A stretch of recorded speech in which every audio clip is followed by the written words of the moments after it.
నేడే ఈనాడే విశ్వకవి రవీంద్రనాథ్ ఠాగూర్ గారి వర్ధంతి 1941 ఆగస్టు 7న మనందరికీ దూరణమై అనంత లోకాలకు వెళ్ళిపోయినటువంటి విశ్వకవి రవీంద్రనాథ్ ఠాగూర్ ఒక కవిగా, ఒక రచయితగా, సంగీతవేత్తగా, చిత్రకారునిగా, విద్యావేత్తగా, గొప్ప మానవతావేత్తగా ఠాగూర్ చరిత్రలో నిలిచిపోవడమే కాదు, భారతదేశ ఉపరాప్రధానిగా ఆయన ఈ దేశానికి అందించిన సేవలు, ఆయన తీసుకున్న నిర్ణయాలు చరిత్రలో శాశ్వతం.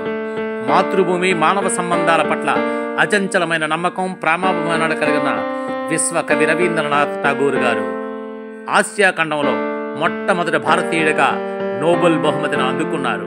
ఆయన చరిత్ర సజీవం. ఆయన భారతదేశం బ్రతికున్నంత కాలం కూడా ఈ దేశానికి జాతీయ గీతంగా అందించినటువంటి జనగణమన రచించినటువంటి విశ్వకవి రవీంద్రనాథ్ ఠాగూర్ మన భారత జాతి చరిత్రలో చిరస్థాయిగా మిగిలిపోతారు. ఆయన చరిత్రని భవిష్యత్ తరాలకు అందించాలనేది సిక్కోలు చైతన్యం ఈ ప్రభుత్వాలకు విజ్ఞప్తి చేస్తూ నిండు నివాళులు అర్పిస్తోంది.